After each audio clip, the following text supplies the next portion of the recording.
Visto, teníamos un hecho punible único, cual es el abandono.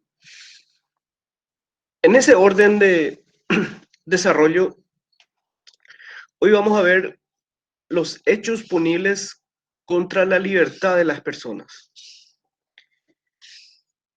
Como dijimos, estamos desgranando todos aquellos bienes jurídicos que son atributos de la persona humana, y entre ellos la libertad que implica el libre albedrío, eh, la voluntad, el ánimo de cada uno.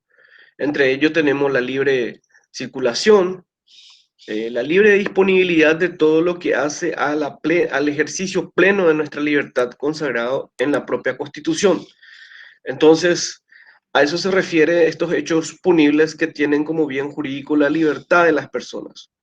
En donde vamos a ver que tenemos hechos punibles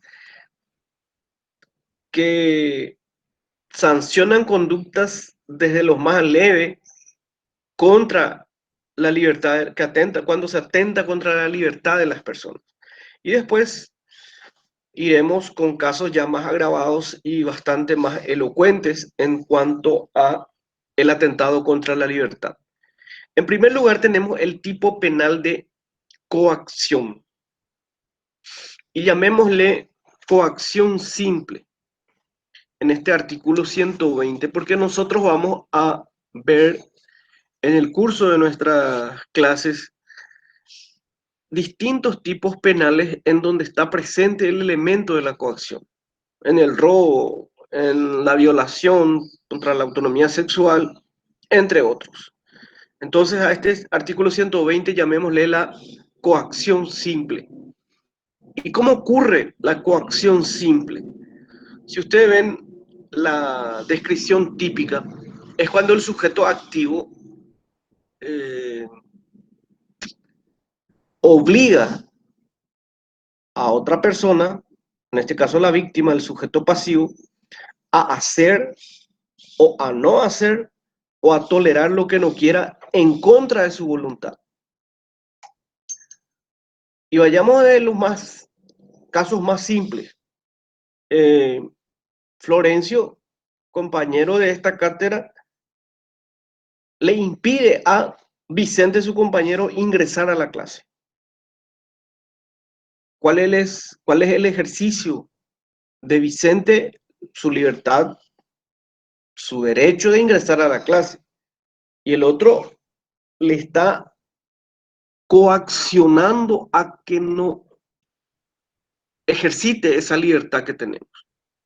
Entonces, la coacción simple parte desde la forma más simple en que se está obligando a otra persona a hacer o a no hacer algo en contra de su voluntad o a tolerar algo que no quiera. Ahí entra a tallar el ánimo del sujeto activo, que es obligarle a que el sujeto pasivo no realice algo fuera de su voluntad, en contra de su voluntad. Y como vemos, en la coacción grave ocurre de dos formas. Uno, cuando se coacciona con una amenaza. El mismo ejemplo que les di de Florencio, que no solamente le está obligando a no ingresar a la clase, sino ya le está obligando a que si realiza le va a atentar contra su integridad física o contra su vida.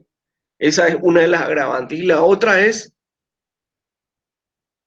abusando considerablemente una función pública. Entonces, esos dos elementos son los que agravan a nuestra coacción simple que tenemos en el artículo 120.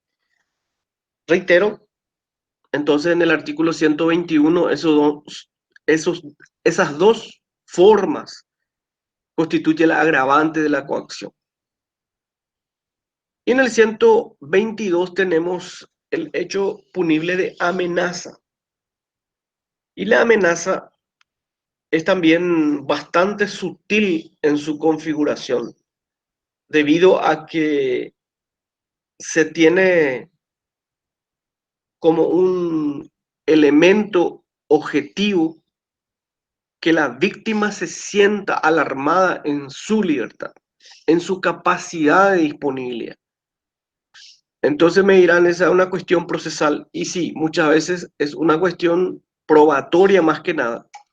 Pero lo que debemos tener bien presente es cuando ocurre la amenaza, artículo 122, es cuando el sujeto activo amenaza a través de un hecho contra la vida, contra la integridad física, con una coacción sexual o cosas relevantes, dice, para el sujeto pasivo más que nada. ¿Y cuál es el ánimo del autor? El que el sujeto pasivo se sienta disminuido en su capacidad, en su facultad de su libertad plena, se siente alarmado. Ese es el ánimo del sujeto activo. Entonces tiene que haber en la amenaza la entidad para que el sujeto activo sea idónea para alarmarle en su libertad. Entonces, partimos de un requisito esencial para que ocurra la amenaza. La amenaza tiene que ser, primero, uno de estas formas, contra su integridad física o contra su vida o con una coacción sexual. Cualquiera otra clase de amenaza, te amenazo con, etcétera, no habrá amenaza conforme al artículo 122. Le pido a nuestro anotador, Bruno, que me recuerde cuando llegamos al artículo 235, que es amenaza de hechos punibles, para ver cuál es la diferencia básica. Acá en el artículo 122 lo que debemos decir es que se trata de un hecho punible contra la libertad individual, la libertad de, del sujeto pasivo. Ese es el bien jurídico que acá se está lesionando. Y ocurre a través de uno de esas amenazas que realiza el autor. Por ejemplo, que le va a matar y el sujeto pasivo se siente alarmado, disminuido en su capacidad de libertad. Por ejemplo,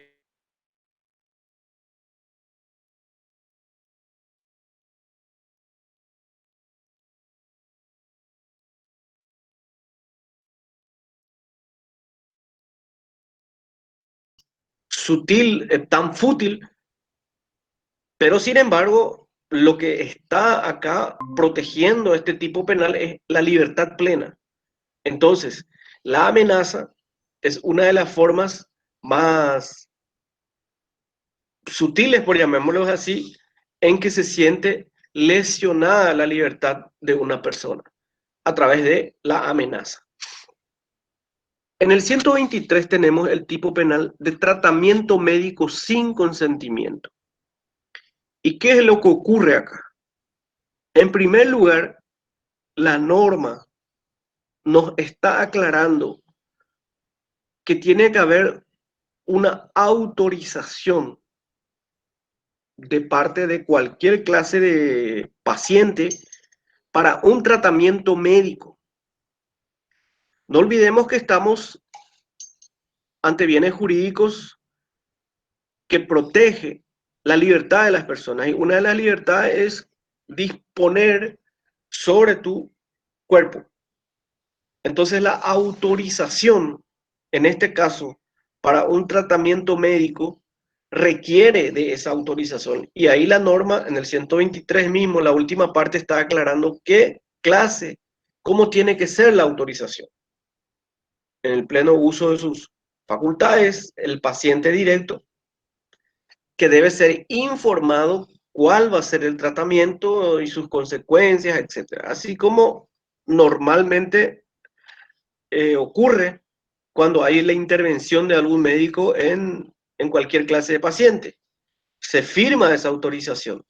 Y también en su defecto, firma una persona allegada que es capaz de reemplazarlo, por ejemplo, cuando el otro está inconsciente o cuando ya no se puede esperar el consentimiento o la autorización por parte de la víctima, ya sea por la gravedad de la enfermedad, etc. También el médico muchas veces lo realiza cuando sabe que en esas mismas circunstancias el paciente ya lo ha autorizado en otras ocasiones, entonces se entiende que volverá a autorizarlo. Esos son los casos cuando ya no se puede esperar autorización del paciente por la urgencia del caso. Partiendo de esa base, entonces tenemos lo que es la autorización. ¿Y qué es lo que hace, qué es lo que hace el sujeto activo? Que a través de su ciencia médica, en este caso, realiza un tratamiento médico sin consentimiento de la víctima. Entonces, pongamos un ejemplo que ocurre más corrientemente hoy día, que son los tratamientos de... no me viene el nombre de estas intervenciones que se hacen más las mujeres para... si alguien me ayuda, esto, por ejemplo, se agrandan los senos, o... Ahí está, ahí está, muchas gracias. Tratamiento estético o cirugías plásticas. Muchas gracias, ahí también ya me he contestado. Y Vicenta quiere agrandar los senos, por ejemplo. Por darle un ejemplo vago. Y su médico Florencio, en medio de la operación, decide también intervenirle acá los pómulos, etc. La oreja, no sé. Y posteriormente, después de que se percata Vicenta, se entera de que en su integridad física ocurrió un tratamiento médico sin su consentimiento. Esa es la lesión a la libertad de disponer cada uno de nosotros de nuestro cuerpo, en este caso a través de una intervención médica. Ojo que acá no estamos hablando de lesión o si muere alguien, un homicidio culposo. Se trata el simple hecho de un tratamiento médico sin consentimiento. Si ocurre otras clases de hechos punibles, tendrá su tratamiento como ese hecho punible. Por ejemplo, si muere la víctima a raíz de la negligencia, ahí sí sería homicidio culposo, pero también tratamiento médico sin consentimiento. O si hay una lesión culposa, sería lesión culposa y tratamiento médico sin consentimiento. Cuando el artículo 123 habla de, y si falleciera la paciente, acá la muerte, lo único que habla el 123 se refiere a la persecución penal. Y acá quiero hacer un paréntesis. ¿Qué es persecución penal?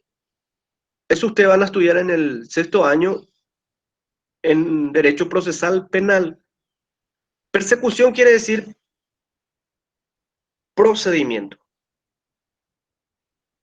Es lo que hace el fiscal a través de una imputación en los hechos punibles en delitos de acción penal pública. En el proceso penal tenemos dos clases de acciones: acción penal pública y acción penal privada. La mayoría de los hechos punibles son de acción penal pública. Eso implica la intervención del Ministerio Público. En los delitos de acción penal privada son los que están enumerados en el artículo 17 del Código Procesal Penal. Son pocos delitos, supongamos unos 15 a 20. En esos hechos punibles no interviene el Ministerio Público, no interviene la Fiscalía, es solamente querella y la defensa ante un juez. Los delitos de acción penal pública, algunos son de oficio, interviene la Fiscalía. Algunos requiere la instancia de la víctima, por ejemplo, en un acoso sexual que ya vamos a ver más adelante. en donde sí requiere, por más que sea acción penal pública, requiere instancia de la víctima. No hay que confundir. Eso ustedes en proceso penal van a estudiar acabadamente. Entonces tenemos dos clases de acciones, acción penal pública y acción penal privada. Y en la acción penal pública también hay algunos casos de delito en donde solamente se actúa a instancia de la víctima. Y la víctima, una vez que inste recién, ahí actúa el Ministerio Público. ¿No? Por ejemplo, en un caso de homicidio, caso de robo, en una violación, ahí no se espera instancia de la víctima. Está obligado el Ministerio Público a actuar de oficio cuando tiene conocimiento del hecho. Y en este artículo 123 lo que habla es cuando muriera el paciente, solamente habla de la persecución, que si fallece el paciente por A o B circunstancia, le pasa al pariente más próximo.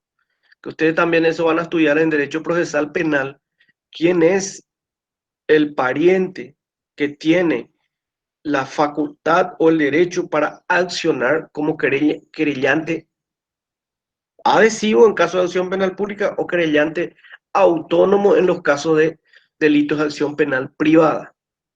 A eso se refiere cuando ocurriera la muerte este artículo 123. Puede ser que no tenga nada que ver con el hecho de tratamiento médico, sino simplemente con por ejemplo, en este octubre ocurre el tratamiento médico sin consentimiento y después fallece por una enfermedad de otra situación que no tiene nada que ver con este hecho. A eso nada más se refiere este artículo 123. Cuando fallece la víctima, el derecho de perseguir pasará a quien tiene derecho en ese sentido. Como les dije, en el derecho procesal penal ustedes van a estudiar cuál es la forma en que quién tiene el derecho de querellar a, a instancia de la víctima, si fallece la víctima o si quien es menor. Eso viene del derecho de sucesión. De sucesión es el pariente más cercano aleja a los otros. En el 124 tenemos lo que es la privación de libertad. Acá ya tenemos una situación material ya contra la libertad. ¿Cuál es? Aprisionar, no permitir la disposición de la libre circulación, la libre autonomía, la voluntad de circular de otra persona. Eso es, en esencia, lo que está haciendo el sujeto activo. ¿Cuál es? Privarle de su libertad. Sin importar en lo más mínimo a qué clase de privación se refiere. Bien sabemos que a alguien cuando se le priva de su libertad ya implica entonces la violación a este bien jurídico que estamos analizando. Posteriormente vemos que la privación de libertad, ya sea por el curso del tiempo o por el ejercicio abusivo del derecho, entre otros, son ya una agravante. El tipo base basta, el hecho se configura bastando privar a alguien de su libertad de la forma más mínima y en el tiempo mínimo. El hecho de privar de su libertad ya configura el tipo base del artículo 124. Y reitero que está en el inciso segundo está la forma en que se agrava esta privación de libertad, que ya es a los efectos de la pena.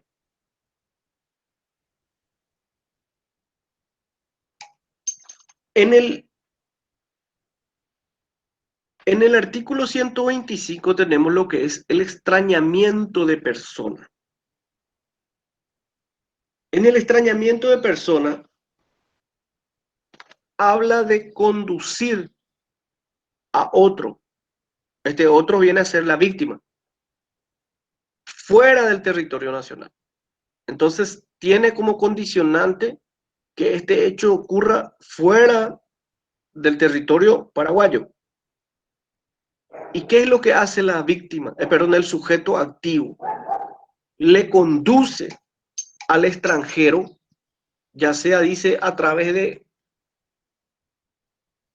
fuerza acá ya tenemos nuevamente coacción. ¿Recuerdan cuando hablamos del artículo 120? Les dije, vamos a tener coacción en distintos otros hechos punibles. Acá ya tenemos una coacción que es la fuerza. Entonces ocurre el extrañamiento de personas, dice, a través de la fuerza, engaño o amenaza. A través de una de estas formas, el sujeto activo conduce a la víctima fuera del territorio nacional y lo expone a un régimen en donde está en riesgo su vida o su integridad física.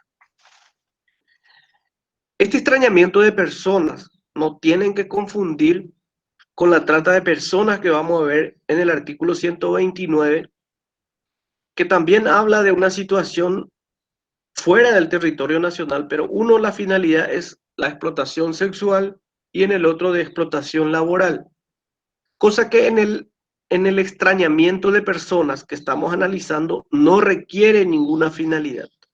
Basta que se haya conducido a la víctima fuera del territorio nacional a través de fuerza, a través de engaño o a través de amenaza y se le expone en un régimen en donde está en riesgo su libertad. Por ejemplo, Florencio le engaña a Vicente por motivos laborales, supongamos, y lo lleva a un lugar en donde ahora es inminente una guerra civil. No me viene en mente cuál sería que geopolíticamente ahora mismo un país está en una crisis armada, en un conflicto bélico, para poner como ejemplo. Lo lleva, ya sea a través de fuerza o de engaño. Sí, Medio Oriente, Siria, sigue latente eso, sí, puede ser. Pongamos como ejemplo entonces Siria. Y lo lleva y lo deja en un lugar donde, ¿qué es lo que hace la víctima? En donde no tiene las condiciones en que pueda disponer de su libertad. Puede ser que tenga falta de documento, no puede ir a tal lugar, no le conoce a nadie, no tiene teléfono con quien comunicarse. Distintas otras formas que sería una situación similar al abandono que estudiamos en el 119, pero en este caso está fuera del territorio nacional y está en peligro su vida o su integridad física por esa falta de, de factores en que pueda desenvolverse con plenitud en el marco de su libertad. O sea, no es lo mismo que se va al extranjero, tiene con quién contactar, tiene en quién apoyarse, le contacta con el consulado, vive una vida normal dentro de lo que es su situación como extranjero. En este caso, reitero, en el extrañamiento de personas, el sujeto activo conduce a la víctima fuera del territorio nacional. Primera situación. Segundo es a través o de fuerza o de engaño o de amenaza. Y por último, lo expone en un régimen donde está en riesgo su vida o su integridad física. ¿Alguna pregunta hasta acá?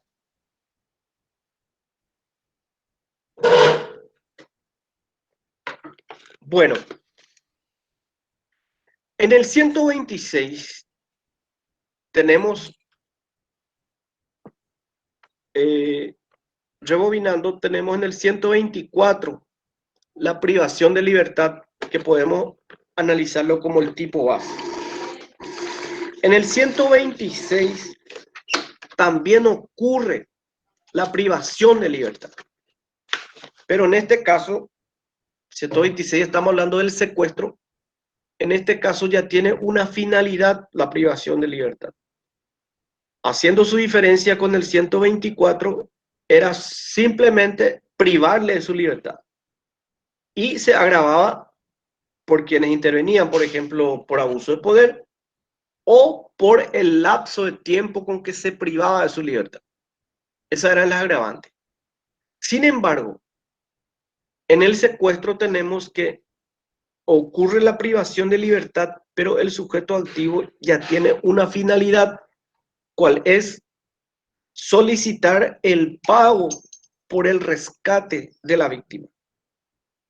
Acá la víctima, el sujeto pasivo, que es objeto de la privación de libertad, se tiene como un objeto del negocio por parte del sujeto activo. Y ahí ya entra a tallar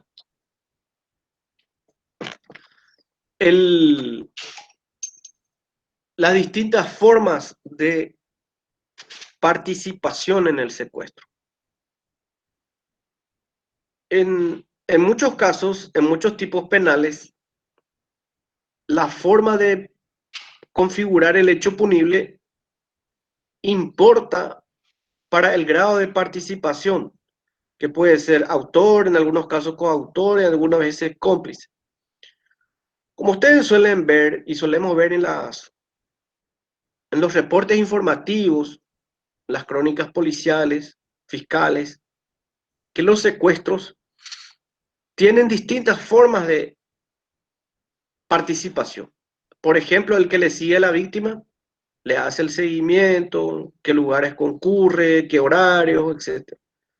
Otro, su tarea es, a través de identidades falsas, obtiene de las telefonías celulares que van a ser utilizados posteriormente. Después están los captores, los que le captan a la víctima. Están los guardias, que muchas veces no son los mismos los captores y los guardias son distintos. Y está el negociador.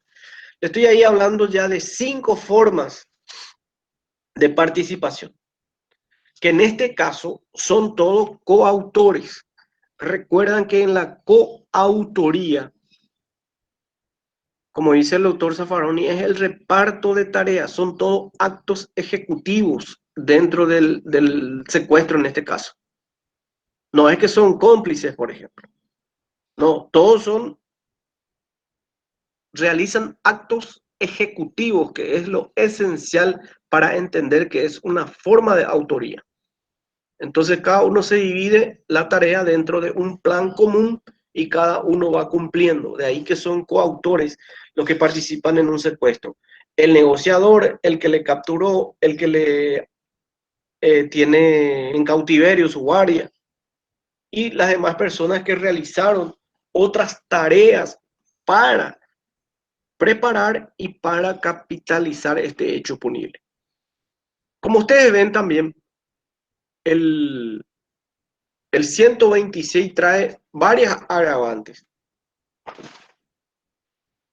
En el inciso segundo habla de que podrá ser aumentada la pena hasta 20 años cuando el autor actuara con la intención de causar la angustia de la víctima o de terceros. En un caso de secuestro, ocurre el inciso primero cuando a la víctima se le priva de su libertad y ya se pide de cualquier forma el pago por su rescate. Aparte de eso, si ocurre la angustia en la víctima o de sus familiares, es un agravante que está en el inciso segundo. Por ejemplo, los familiares piden para el pago de rescate prueba de vida y le envía una grabación angustiante de la víctima o una fotografía por el lugar en que se encuentra, por ejemplo. Entonces, que cualquiera de una situación que puede conmover, que puede angustiar o a la víctima o a sus familiares. Esa es el elemento fundamental para que ocurra el agravante en este hecho, en este inciso segundo. Y por otra parte tenemos el inciso tercero. En primer término, en el numeral 1 dice, mataba a otro, tiene una pena no menor de 10 años. Entonces acá ocurre una muerte dentro del secuestro. En este caso, inciso tercero, numeral 1, tenemos un homicidio en el marco de un secuestro. Entonces estamos hablando de que ese homicidio ya no nos vamos al 105, sino directamente aplicamos este dentro de su agravante. Cuando la norma dice no menor de 10 años, ello implica que el marco penal máximo es hasta la pena máxima, que sería de 30 años. Entonces, en este secuestro, reitero, artículo 126, inciso tercero, numeral 1, nuestro marco penal, si se le mata a la víctima, es de 10 a 30 años. En el numeral 2 dice causar a la muerte por acción culposa. ¿Recuerdan ustedes cuando analizamos el artículo 112, inciso segundo, que es el delito complejo compuesto? Hay un dolo inicial y en el marco de ese dolo ocurre una situación adicional o culposa. En este caso, en el marco del secuestro ocurrió una muerte en forma culposa. Entonces, si yo le pregunto, deme un ejemplo del delito complejo compuesto, está correcto decir artículo 126, inciso tercero, numeral 2. Porque el numeral 1 que recién analizamos es un homicidio doloso, o sea, ahí el secuestrador le quiso matar a la víctima y eso es lo que realizó. En el numeral 2 que acabo de leer, ocurre una muerte en forma culposa, le secuestra a la víctima. Estamos en el marco de un tipo doloso de secuestro. Y, por ejemplo, se olvidaron de comprarle el remedio a la víctima que ellos sabían que debía consumir y se muere en forma accidental o culposa la víctima. A eso se refiere. En el marco del secuestro hay una muerte en forma accidental o culposa. Por eso es un delito complejo compuesto porque hay un dolo inicial. ¿Cuál es? El secuestro. Y un resultado adicional o culposo que es la muerte. Entonces, este tipo penal ya configura ambas situaciones. Igual o similar, como les dije, lo que ocurrió en el artículo 112, inciso segundo. Hay un dolo inicial y un resultado adicional. En este caso, se muere en forma culposa la víctima y tiene un marco penal de 10 a 20 años. Y después en los numerales 4 y 5 habla de las distintas formas de desistimiento que ustedes estudiaron ya el año pasado, en el artículo 67, que dentro de las fases de cada hecho punible, que tienen que cotejar con el 26, 27 y 28 cuando hay desistimiento o arrepentimiento, y eso se aplica conforme al 67 con la atenuación de la pena, a eso se refiere. Entonces, el secuestro es un hecho punible de privación de libertad en donde la finalidad del autor es pedir el pago por el rescate de la víctima y que se agrava por la angustia de esta o de sus familiares y también cuando hay un homicidio doloso o un homicidio culposo en el marco de ese secuestro. Posteriormente tenemos lo que es la toma de rehén. La toma de rehén también es una privación de libertad. ¿Y cuál es su diferencia con el secuestro? Que en la toma de rehén no hay un pedido de rescate por quien está privado de su libertad, que es la esencia del secuestro. En la toma de rehén se priva de su libertad a uno o varias personas con un fin de coaccionar a un tercero. En otros países ocurre con fines políticos. Acá no importa la finalidad, basta que se le prive a una persona de su libertad y se le obliga a un tercero para que realice algo contra su voluntad. Se le utiliza a la persona privada de su libertad para coaccionar a un tercero.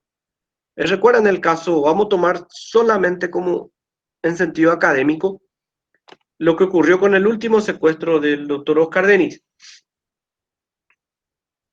Le priva de su libertad y le obliga a sus familiares a realizar tales actos, al gobierno a que le libere a ciertas personas.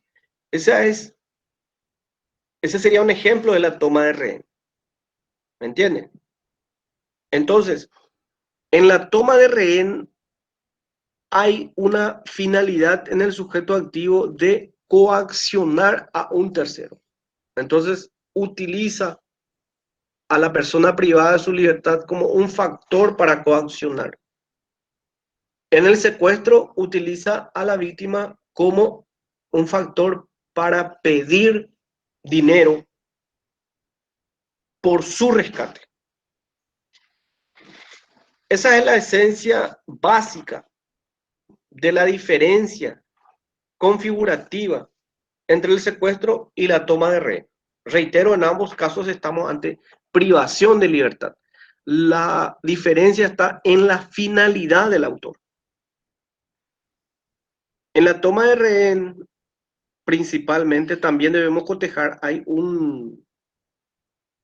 una ley que ratifica un tratado internacional sobre terrorismo, que tiene penas bastante altas. Entonces, muchas veces las tomas de rehén, cuando ocurren en el marco de cierta privación de libertad y tiene la connotación de los actos terroristas, entonces cabe dentro de esa ley de terrorismo, independientemente de que también puede aplicarse como concurso real la toma de rehén. Perfecto. ¿Alguna pregunta hasta acá?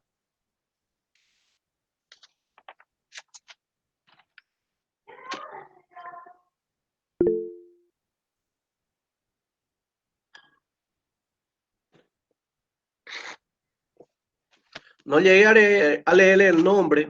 Me pregunta el rapto.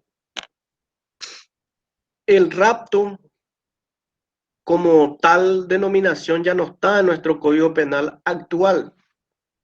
Vamos a encontrar seguramente en otras legislaciones comparadas, pero el rapto teníamos en el código anterior, el Código Penal de Teodosio González.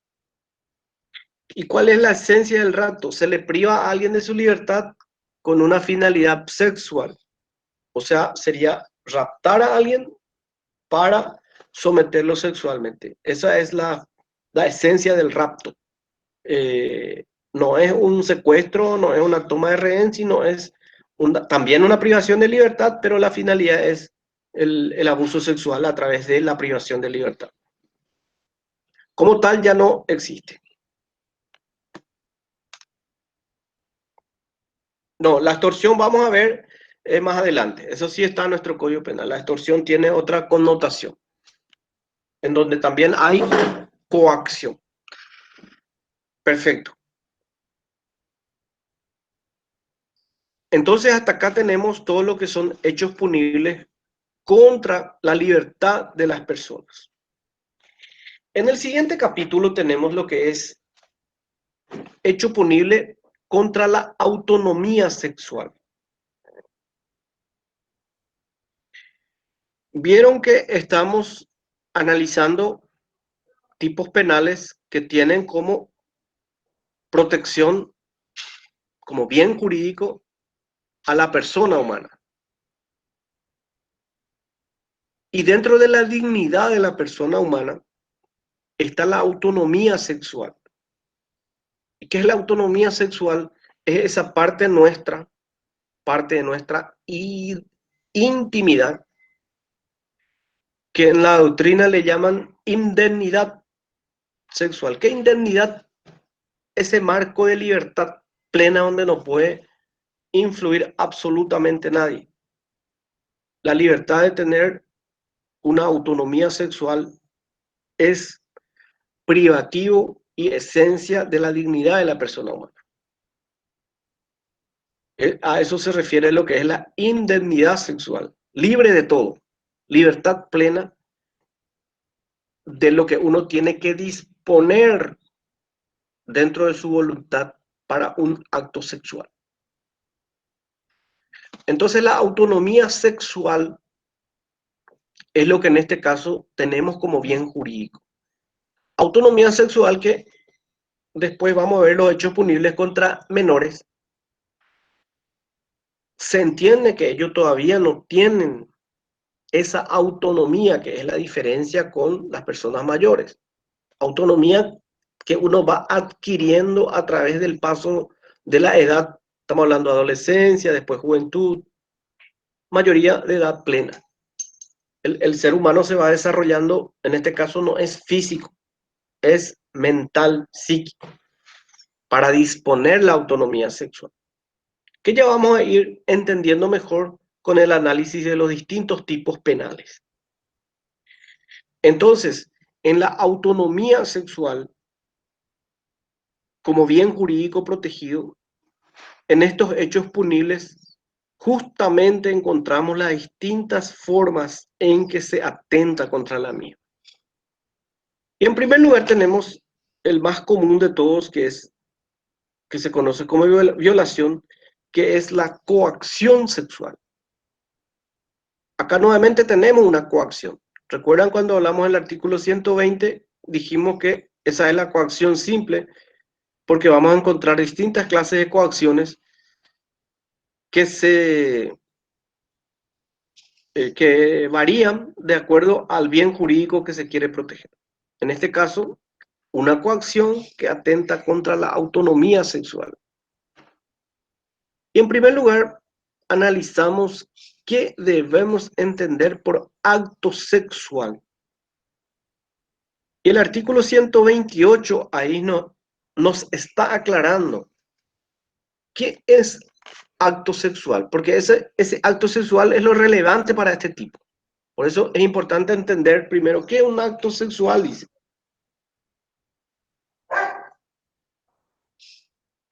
En el inciso quinto, reitero, estamos en el artículo 128, en el inciso quinto dice, actos sexuales, aquellos destinados a excitar o satisfacer los impulsos de la libido, siempre que respecto a los bienes jurídicos protegidos, la autonomía sexual y el desarrollo sexual armónico del niño y adolescente sea manifiestamente relevante. Y en el numeral 2 dice, actos sexuales realizados ante otro, aquellos en el sentido del numeral anterior, que el otro percibiera a través de sus sentidos. Entonces, acto sexual, todo lo que cada uno entendemos como acto para despertar la libido. Por ejemplo, estamos en una clase presencial y Juan es compañero de Vicenta en el mismo curso. Y todos los días cuando entran, se saludan, se abrazan con un beso en la mejilla.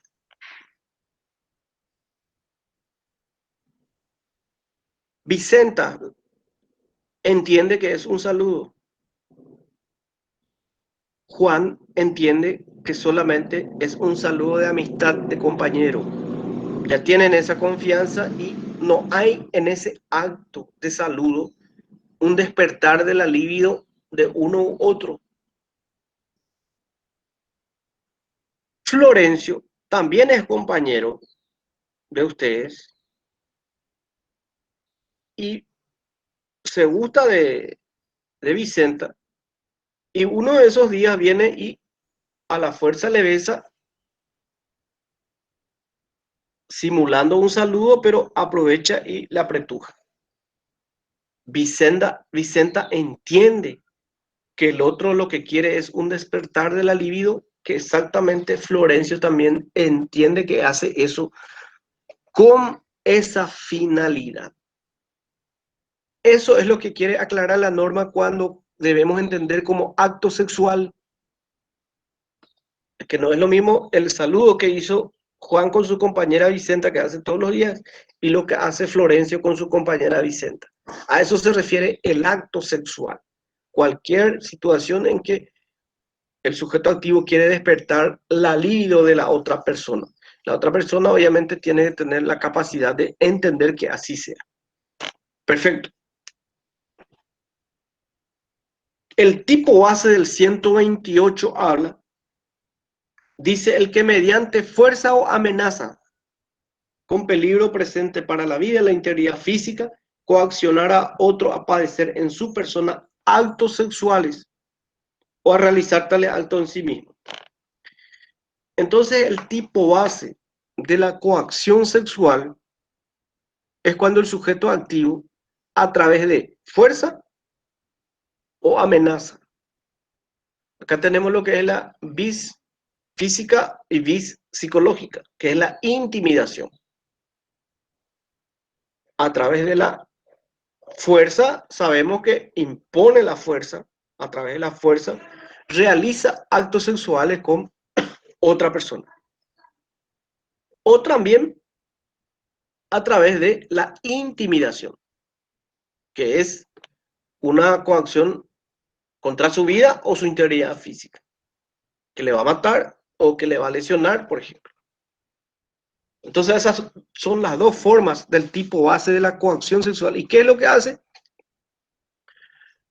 El mismo autor puede ser el que le realiza actos sexuales con la víctima. Uno, también puede ser que el autor le obligue a la víctima a realizar actos sexuales en su cuerpo. O también le obliga a la víctima a realizar actos sexuales con un tercero. Eso es lo que dice la norma. Cualquiera de estas tres formas en que se obliga, que se coacciona al sujeto activo, es la coacción sexual. Que como vemos se va agravando. En el inciso segundo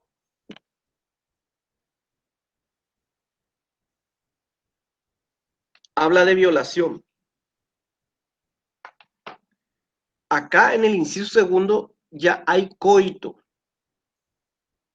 Si ustedes van al tipo base del 128, no requiere que haya coito. El coito es nada más que un agravante. No sé quién preguntó qué artículo. Estamos hablando en el 128, coacción sexual. Reitero, en el inciso primero, cuando se realiza actos sexuales a través de la fuerza o la intimidación, ya ocurre el hecho punible de coacción sexual. Un momentito, me avisa que se agota mi batería.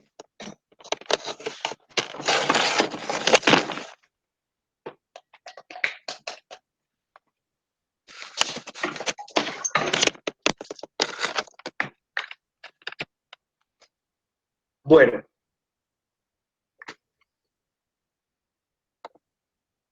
ya. En este inciso primero, les doy como ejemplo, basta que a través de la fuerza Florencio realice un toqueteo a Vicenta. Ahí ya ocurre el hecho punible de la coacción sexual conforme al inciso primero. Entonces, el acto sexual no requiere que haya coito. Reitero, el inciso primero basta cualquier acto sexual. Y según analizamos anteriormente, el acto sexual es cualquier despertar la libido de otra persona. Incluso puede ser que le bese a la fuerza, le toquetee a la fuerza, cualquier acto que le haga realizar despertándole la libido a través de la fuerza. Ahí ya configura el hecho punible de coacción sexual conforme al inciso primero. Ahora, si hay coito, ya es un agravante que está en el inciso segundo. Ahí ya no hay un simple toqueteo o otro acto sexual. Entonces, reitero, el coito, conforme a su descripción,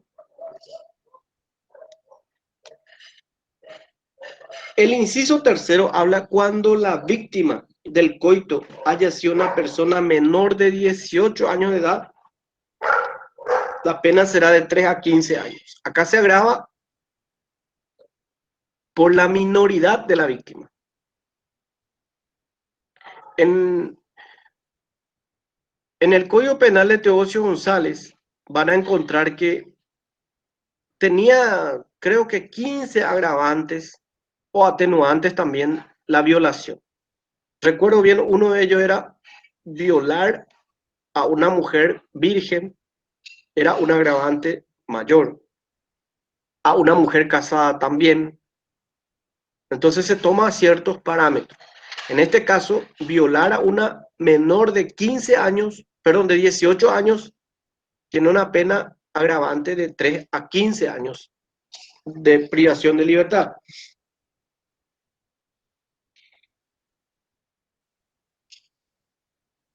¿Alguna pregunta hasta acá?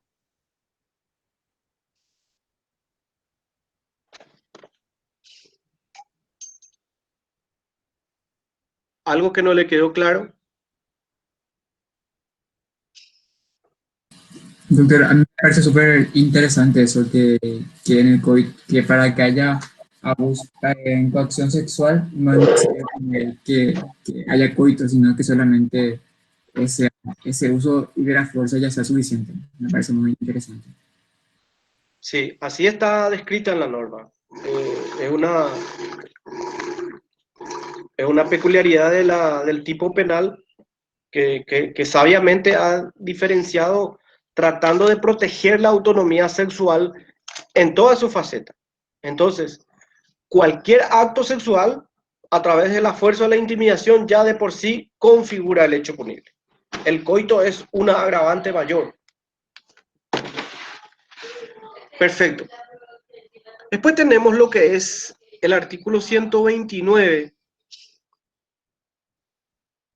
Les veo que están bastante lunero a todo.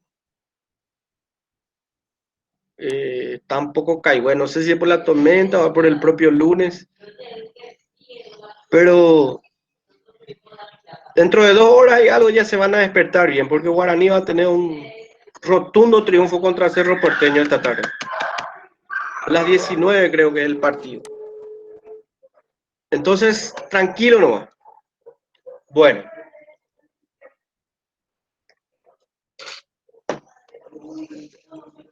en el 129 tenemos lo que es la rufianería o trata de personas, que con la modificación del 2015 introdujo la finalidad del autor a través de la explotación o laboral o sexual.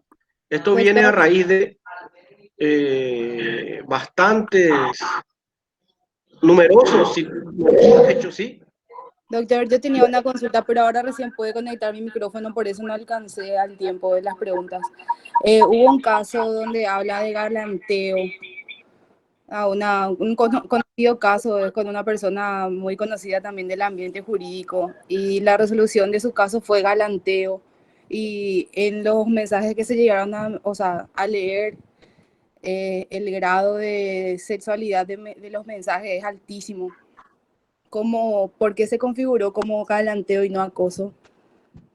Desconozco los elementos del caso, porque yo les pido cuando van a dar un planteo, plantéeme así como un caso que ocurrió. Por ejemplo, como XX, tal, tal, tal. Podríamos analizar eso incluso dentro del marco del acoso que vamos a ver inmediatamente. Y tal vez ahí tenga la respuesta, ¿sí?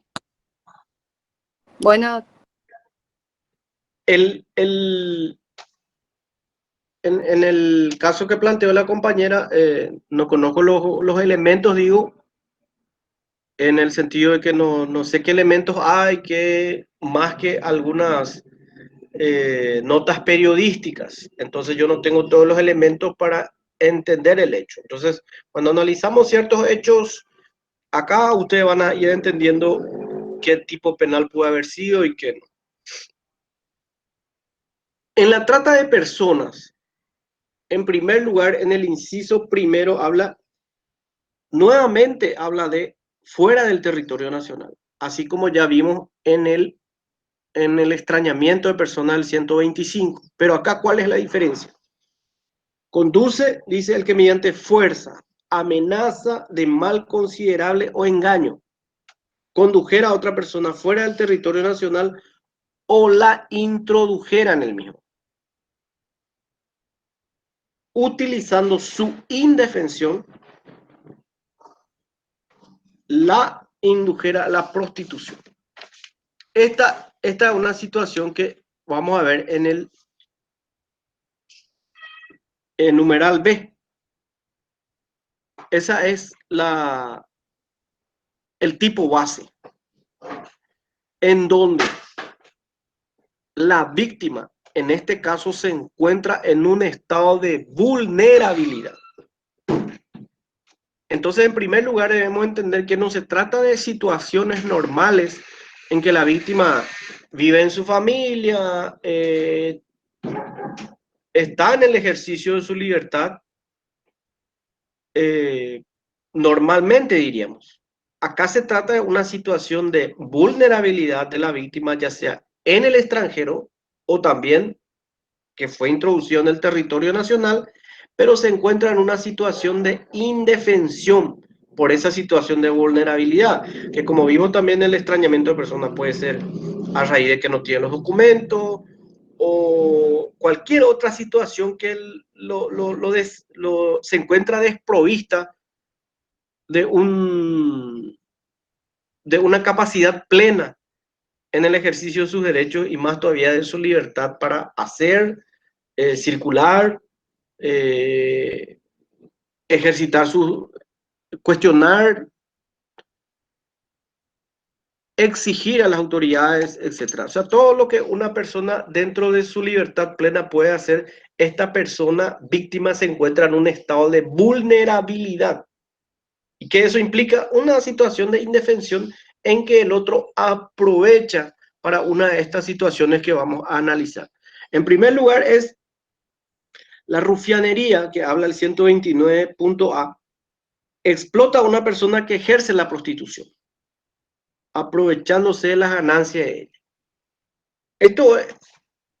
Este miserable acto del rufián, que decimos, y bueno, y tan tonta es que ella es la que ejerce la prostitución, o él, y el otro se aprovecha de su ganancia. Y hasta podríamos pensar por ese lado, lógicamente, pero ocurre en la realidad, siempre ocurrió. ¿Y por qué? Porque hay un miembro vivo, entre comillas, que se aprovecha del estado de indefensión de la víctima.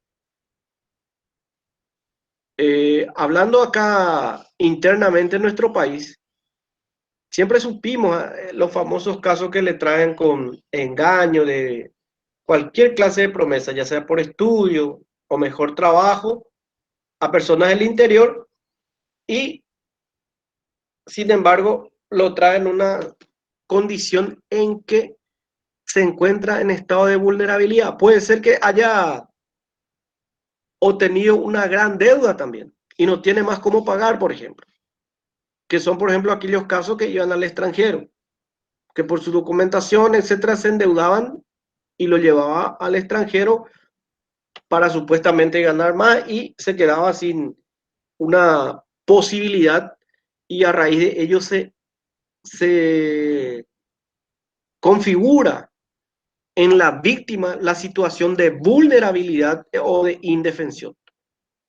Y eso es lo que se aprovecha, es una suerte de abuso por parte del rufián. Eso es lo que ocurre. Entonces, ejerce alguien la prostitución, pero él es el que se aprovecha de su ganancia. ¿Y por qué se va a aprovechar? Bueno, seguramente le hizo firmar unas condiciones de alquiler o unas deudas que le va a ejecutar su casa, cualquier situación en que la víctima se entiende está en una situación de indefensión.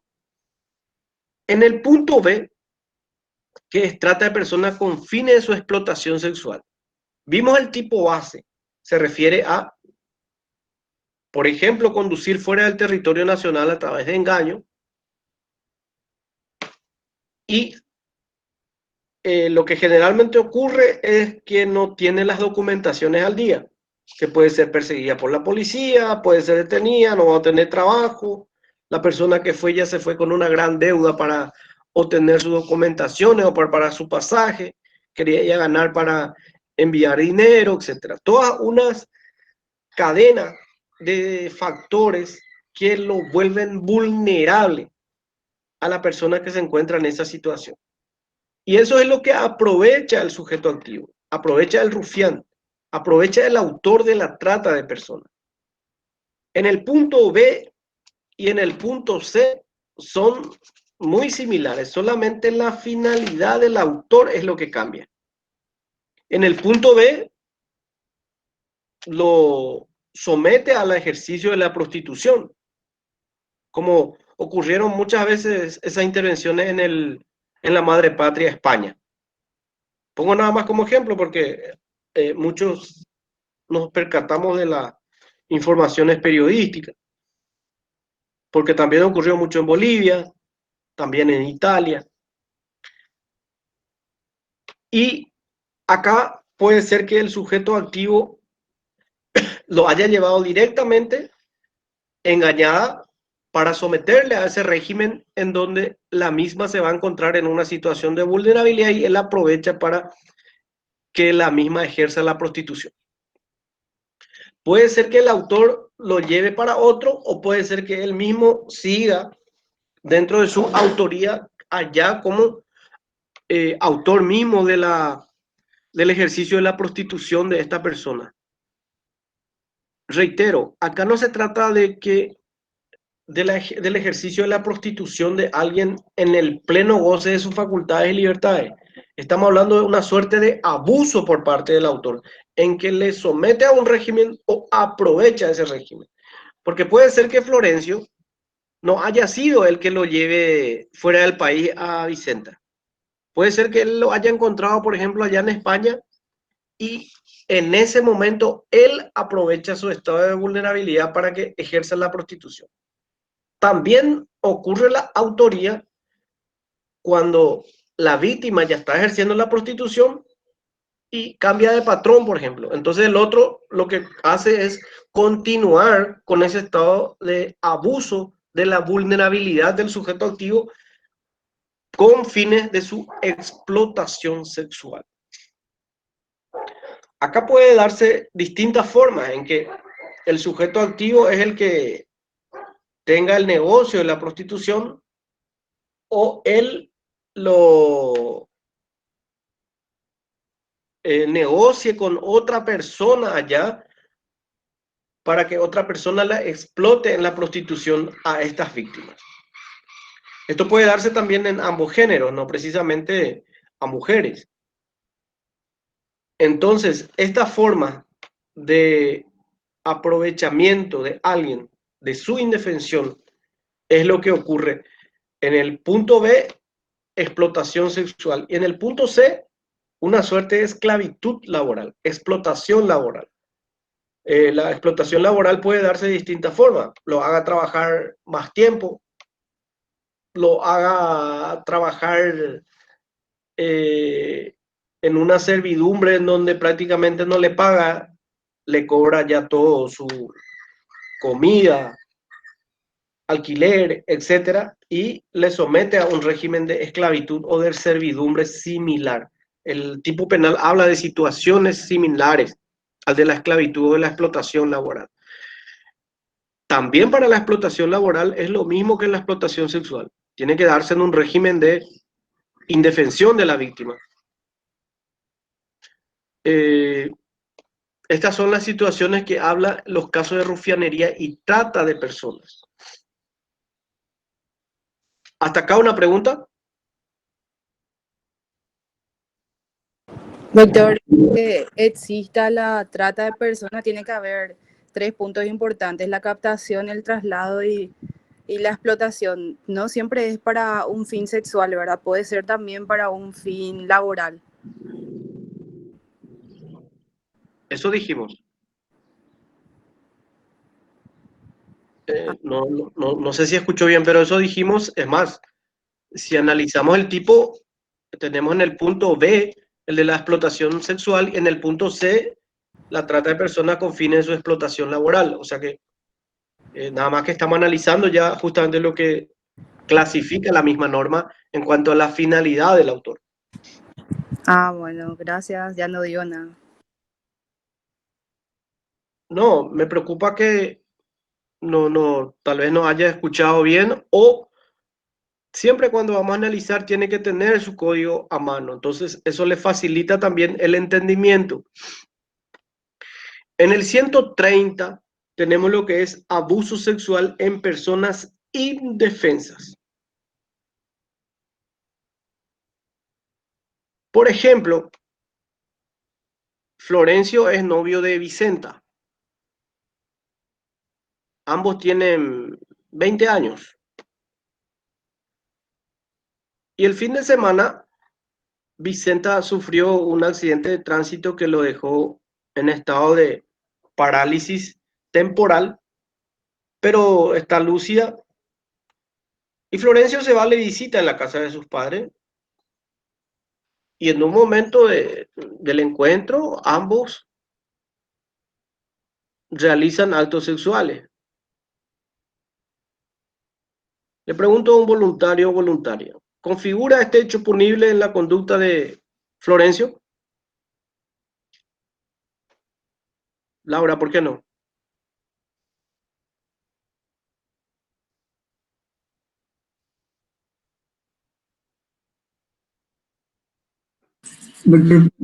Pregunta. Sí, ahí fue con consentimiento, dice Laura.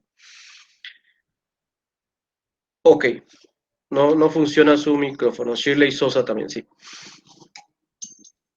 ¿Qué ocurre?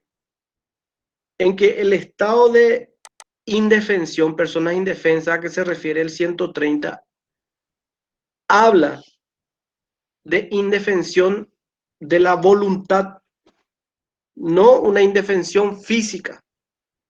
Se trata de hechos punibles contra la autonomía sexual. Entonces, para la autonomía, lo más importante es la voluntad, la capacidad de dar a entender que estoy en el pleno ejercicio de mi indemnidad sexual. Entonces, si Vicenta, por más que esté paralítica, por los yesos, etcétera, ella está lúcida mentalmente, ella está dentro de su autonomía sexual plena, de toda clase de sus libertades. Entonces, Florencio no atentó contra su autonomía sexual. Entonces, no hay indefensión. ¿Me entienden? Está bien la respuesta. Acá en este caso, se daría en el mismo ejemplo y, ojo, en el mismo ejemplo si les doy y Vicenta se niega a tener un acto sexual con su novio Vicente, ahí no sería abuso sexual en personas indefensas. ¿Qué sería? ¿Cómo? Coacción. Muy bien. Ahí sería coacción sexual porque está la negación de la víctima y el otro lo realiza a través de la fuerza. Que en este caso no va a ser tan elocuente porque la otra persona está inmovilizada, pero sí hay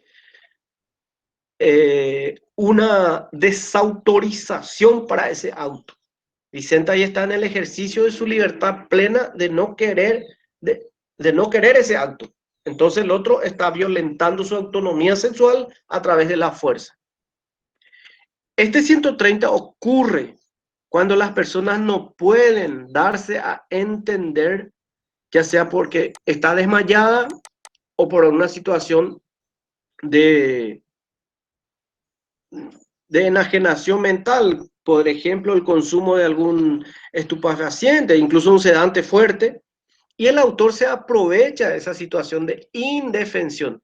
También puede ser si estaba muy ebria y no se estaba dando a entender. Ojo que en este caso hay que tener bien clara las posibles situaciones de estaba ebria, dice la compañera. ¿Qué pasa si Florencio hace rato está queriendo tener relaciones sexuales con Vicenta y la otra le niega, le rechaza? Está en el ejercicio de su libertad. Y en un momento dado ustedes hacen un encuentro entre compañeros y alguien o el mismo Florencio se encarga de darle bebida alcohólica más de lo demás a Vicenta. Y ella se encuentra totalmente ebria y ya sin posibilidad de entender lo que está pasando. Y aprovecha esa situación Florencio para tener relaciones sexuales con ella. Ojo que ahí estamos ante una posible coacción sexual. El de la indefensión debe ser en un acto inmediato entre la indefensión y el ánimo del autor. Porque si el autor, como el ejemplo que le estoy dando, ya tenía una predisposición y la víctima ya lo rechazó varias veces que no quería, él en este caso utilizó la bebida alcohólica para, ojo, para vencer esa resistencia. Ahí podríamos ver una suerte de coacción sexual. Entonces, en muchos casos, el estado de indefensión tiene que ser un estado de indefensión momentáneo en que en ese momento aprovecha el sujeto activo. En el 131 tenemos abuso sexual en personas internadas.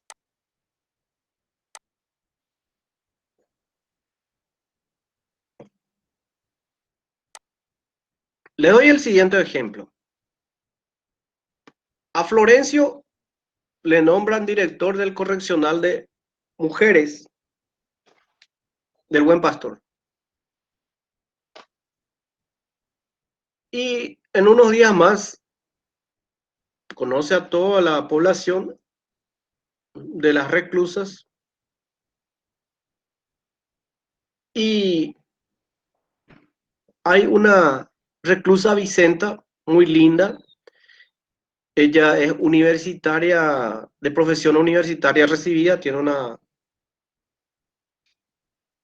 un doctorado y ambos hablan fluidamente y se enamora uno del otro. Al final son novios. Y como todo novio, realizan actos sexuales.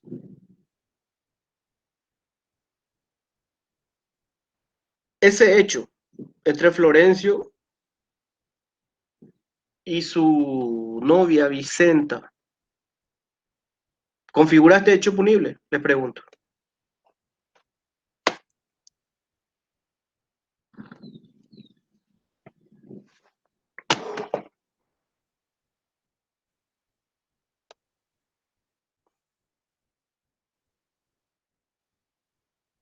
Doctor, si hubo voluntad de ambas personas que no. ¿No? No, si hubo voluntad y de ambas personas no. ¿Otro?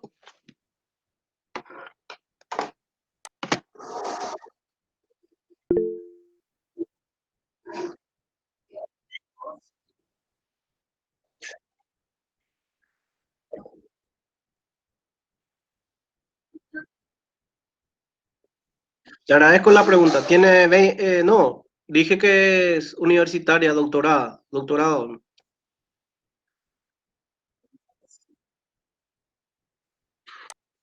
Correcto.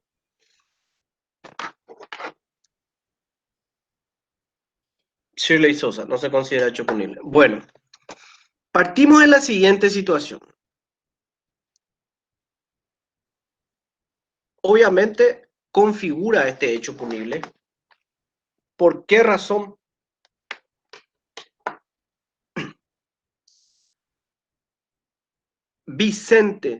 Florencio es el director de este correccional en donde una de las reclusas, Florencia, está bajo su tutela, guarda y dirección. ¿Cuál es la razón jurídica? en que la autonomía, la libertad de Vicenta está condicionada. Entonces, el supuesto consentimiento de Vicenta está viciado. Se considera un abuso.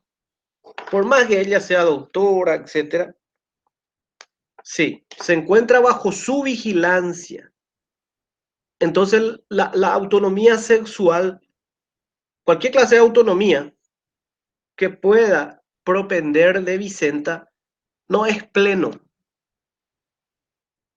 Existen demasiados condicionantes para entender que hay un abuso. Esa es la razón jurídica para este caso, del caso que les di, en que la voluntad de Vicenta de disponer, en este caso, de su autonomía sexual, se encuentra viciada frente al que es el encargado de toda su vigilancia, de su libertad y de otras situaciones dentro del régimen penitenciario. ¿Qué es lo que dice el derecho en este caso? Florencio, si está enamorado, tiene que salir de ese lugar y realiza el ejercicio de su plenitud de novio desde afuera. Porque estando adentro, como director, se considera que hay un abuso. Está viciada la voluntad. Entonces sí configura el hecho punible. Eso es lo que enumera el artículo 131. Personas bajo incluso asesoramiento. Ojo, algunos casos que hay asesoramientos psicológicos, etcétera, que depende el paciente del asesor. Puede también ocurrir abuso en ese caso. ¿Me entienden? Entonces, este 131 es abuso sexual. No olviden cuál es la diferencia entre abuso y coacción. En la coacción es todo acto sexual a través de la fuerza o la intimidación. La fuerza física o la fuerza psicológica. En los abusos estamos analizando las distintas formas en que, si bien no hay fuerza, no hay intimidación, pero sí hay distintas formas en que se encuentra viciada la autonomía, la voluntad, la libertad plena de ejercer esa parte del acto de un ser humano, que en este caso es a través de personas bajo vigilancia, bajo asesoramiento, entre otros que están enumerados acá. En el 132 tenemos lo que son los actos exhibicionistas. Y siempre pongo como ejemplo aquellos casos en el Rally del Chaco. Laura Gómez, en la próxima clase vamos a dar los hechos punibles contra menores. Ahí tenemos distintas clases de abusos, que es un capítulo aparte. Seguidamente a este ya damos los hechos punibles contra menores. No hay problema. Claro que sí, distintas clases de abusos que van a haber de acuerdo a la edad progresiva que va obteniendo el niño y posteriormente el adolescente, el menor. ¿Recuerdan los casos del Rally del Chaco? En donde personas se van al desnudo y después nos enteramos por las crónicas periodísticas del disparate que estaban realizando.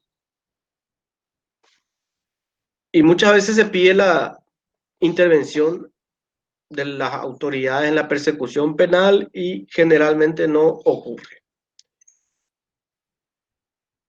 Antes, en Semana Santa, eran los tragicómicos casos de Villa Florida.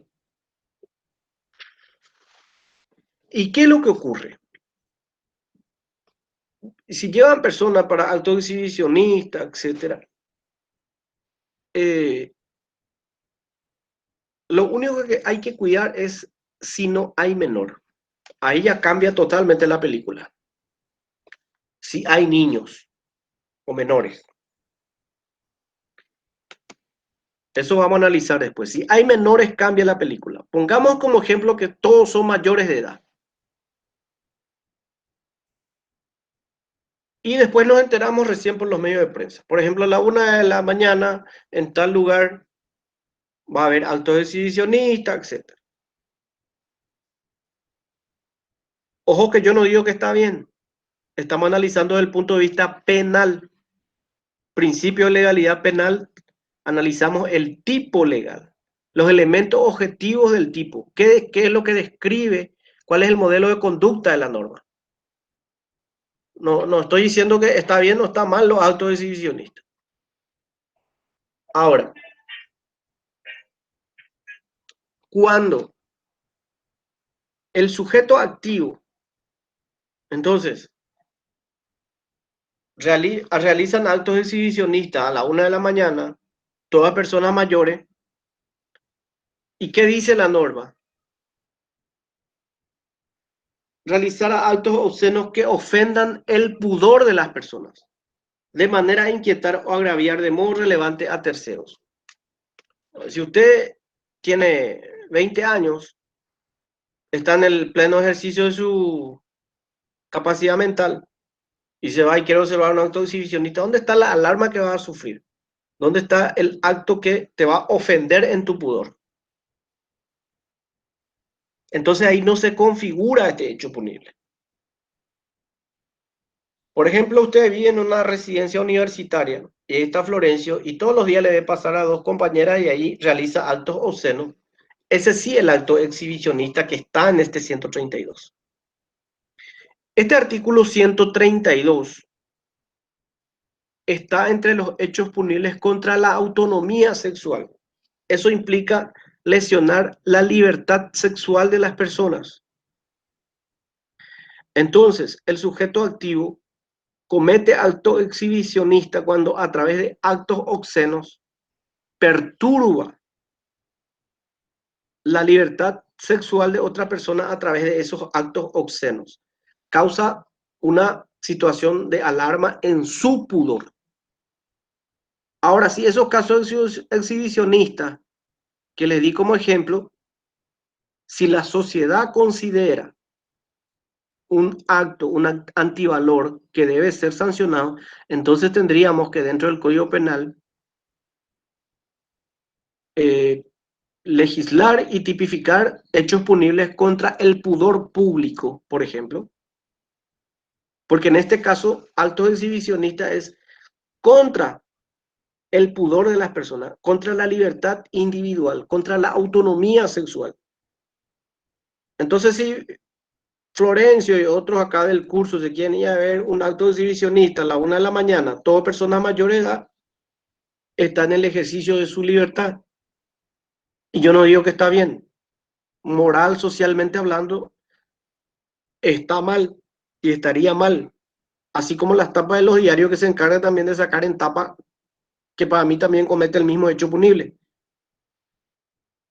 Entonces, esas son las situaciones que varían para tipificar este hecho punible. Entonces, entendamos que acto exhibicionista se refiere a aquellos casos en que se ofende el pudor individual de la persona. En los casos que existan menores y niños, ahí cambia totalmente. Ahí ya no importa. Ahí podríamos hablar desde pornografía infantil hasta abuso sexual en niños o en menores, que vamos a analizar en la siguiente clase. Y por último tenemos en el tipo de acoso sexual. Acoso sexual en donde dice el que con fines sexuales hostigar a otra persona abusando de la autoridad o influencia que le confieren sus funciones. En el acoso sexual, en primer lugar, debe haber un grado de dependencia entre el sujeto pasivo y el sujeto activo. Puede ser en el marco de sus funciones, por ejemplo, en una función pública, de dependencia laboral, que son las situaciones más clásicas o comunes en este tipo penal, donde no importa el sexo. Puede ser mujer contra mujer, mujer contra varón, y lo más común que es varón contra mujer. Pueden ser personas del mismo sexo entre sí. En que el sujeto activo abusa de un grado de dependencia, ya sea por la función, por la dependencia laboral, etcétera. Función puede ser un docente con su alumno. ¿Y qué hace? Le hostiga. Eso implica, lo está acosando, realiza actos en donde el sujeto activo tiene como finalidad el acceso carnal o sexual con la víctima. El hecho del acoso sexual ya se configura con cualquier clase de manifestación y a través de ella un hostigamiento. Por ejemplo, el jefe que por cualquier situación, por más ilógica, lo deje fuera de hora a trabajar, lo recargue con trabajo. Distintas situaciones que va marcando así fuera de lo común, que se entiende como un hostigamiento. Esa es la esencia del acoso sexual, pero tiene que darse ese grado de dependencia entre uno y otro.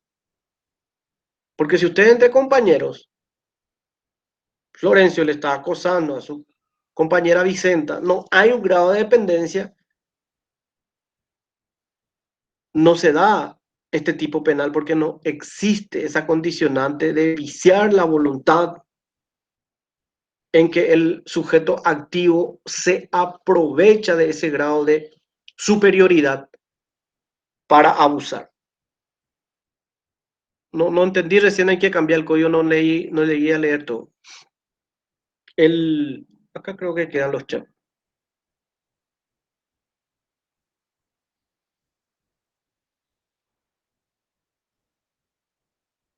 Entonces, en el acoso sexual basta la manifestación de un hostigamiento con fines sexuales que se realiza por parte del sujeto activo.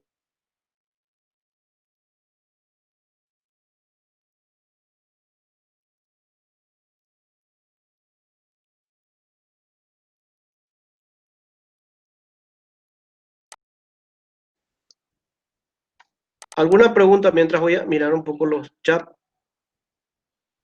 A ver si hay algún tema que quedó.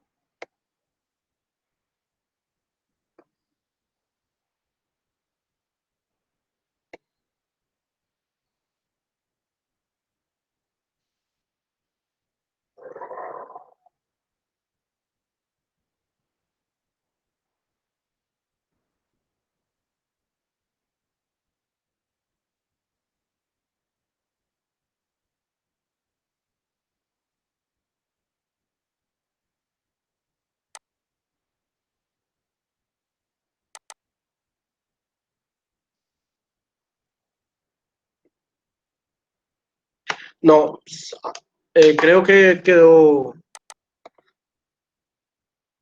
Laura Gómez. Si uno es igual, no hay acoso sexual.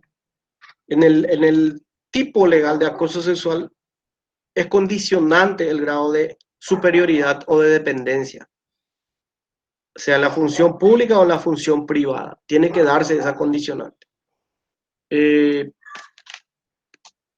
Por otra parte, también preguntó Laura.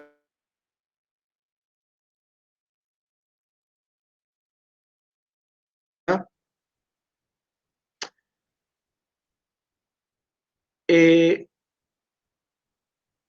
Decimos los abogados cuando no sabemos, siempre depende del caso, ¿verdad?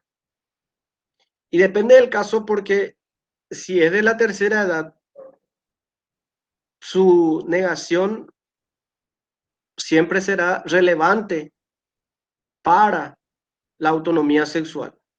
Porque si ella se niega, pero ya no puede defenderse físicamente y el sujeto activo realiza actos sexuales en ella, será coacción sexual. No olviden que el abuso sexual en personas indefensas es cuando la persona víctima no está pudiendo manifestar su negación o su aceptación al acto. De esa situación de indefensión se aprovecha el sujeto activo, como sería una persona desmayada, por ejemplo. Y en el momento del desmayo, ahí se aprovecha el sujeto activo.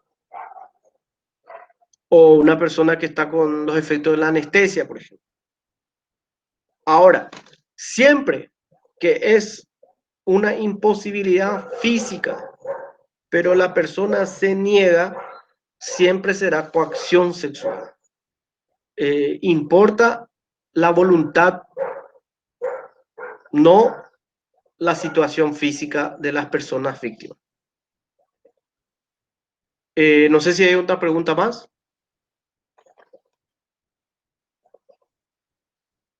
Bueno, entonces si ustedes no tienen más, concluimos hoy la clase. Hoy me planteó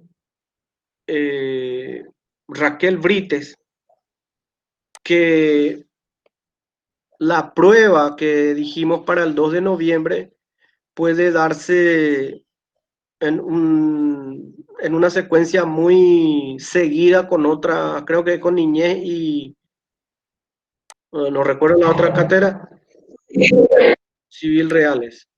Entonces ella propone si podríamos llevar al 9 de noviembre, dijo. Voy a mirar el calendario. ¿Recuerda usted hasta cuál es la fecha límite del,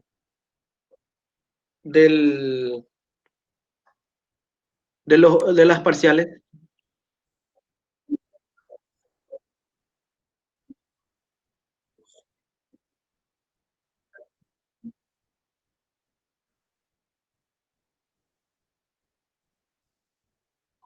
Sí, sí, entiendo, Raquel, pero lo que pregunto es, ¿hasta qué fecha es el calendario breve? No, no es hasta el 12, hasta el 12.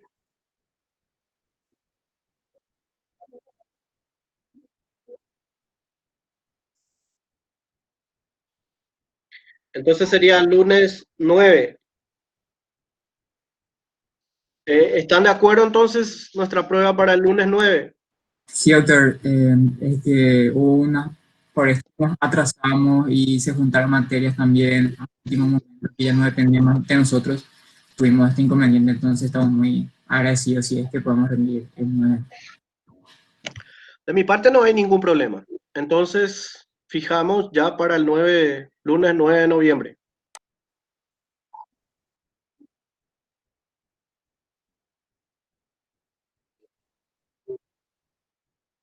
Imagino. Bueno, entonces sin más nada, les dejo por hoy. Nos vemos el miércoles. Estamos cualquier hora a disposición.